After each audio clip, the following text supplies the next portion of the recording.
పాపం తీర్పు వచ్చిన వెంటనే కవిత గారు ఒక అంశం మీద రెస్పాండ్ అయ్యారు.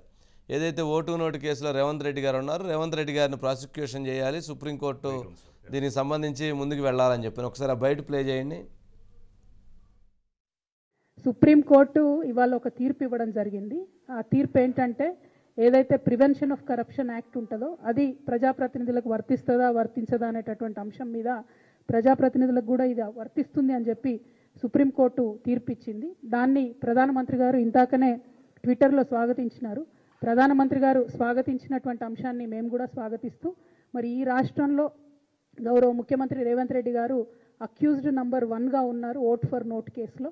ఆ కేసును త్వరితగతిన మరి కేంద్ర ప్రభుత్వం టేకప్ చేసి దాని prevention of corruption act apply అవుతుంది అనేటటువంటి అంశం సుప్రీంకోర్టు క్లారిటీ ఇచ్చింది కాబట్టి ఆ కేసును తొందరగా టేకప్ చేయాలని చెప్పి ప్రధానమంత్రి గారిని మేము. సురేష్ గారు, లిక్కర్ కేసు గురించి కాంగ్రెస్ అడుగుతుంది కాబట్టి ఇప్పుడు ఓటు నోటు కేసు గురించి కవిత గారు ప్రస్తావిస్తున్నారు. సరే, ఏదేమైనా కానీ రాజకీయాల్లో కొంత ఎప్పుడు డిబేట్ ఉంటుంది కాబట్టి సరే, విమర్శలు ప్రతి విమర్శలు సహజం. సరే చూద్దాం. చెప్పండి. అక్కడికి ఇక్కడ చిన్న తేడా ఉంది వంశీ గారు. అక్కడ ఏంటంటే ప్రాసిక్యూషన్ అసలు విచారణనే నన్ను జరపొద్దు అని చెప్పి సీతాసోరెన్ గారు వెళ్ళారు. కాబట్టి అది నీకు విచారణకు అర్హురాలే అంటే విచారణ జరపాల్సిన సిపిఐకి స్పష్టం చేశారు. అదేవిధంగా రేవంత్ రెడ్డి గారు కూడా సుప్రీంకోర్టుకి వెళ్ళారు. సుప్రీంకోర్టు కూడా రేవంత్ రెడ్డి గారికి అనుకూలంగా ఇవ్వలేదు, మీరు కూడా విచారణ ఎదుర్కోవాల్సింది చెప్పి స్పష్టీకరించింది వంశీ గారు.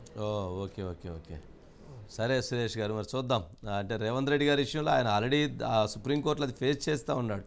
ఆల్రెడీ రాష్ట్ర ప్రభుత్వం అది సుప్రీంకోర్టుకి, హైకోర్టు నుంచి సుప్రీంకోర్టుకి వెళ్ళింది. దాంట్లో ఆయన జైలుకి వెళ్ళాడు. ఆ రోజు రాష్ట్ర ప్రభుత్వం మరి అట్లాంటప్పుడు ప్రాసిక్యూషన్ చేయడానికి లేదు అని అన్నప్పుడు ఎలా మరి కేసు కట్టి జైల్లో పెట్టింది. ఆ రోజు దాదాపు వాళ్ళ కుమార్తె టైంలో కూడా, పెళ్లి టైంలో కూడా ఆయన జైల్లో ఉన్నాడు. మరి అవన్నీ అప్పుడు జరిగినటువంటి సంఘటనలు. మరి ప్రాసిక్యూషన్కి అవకాశం లేదు అన్న ఆ తీర్పు ఉన్నప్పుడు మరి ఆ రోజు ఆయన ఎలా పెట్టారు, అది కూడా ఇంపార్టెంట్ అయినటువంటి సబ్జెక్ట్. అంటే చట్టం మరి చూడాలి.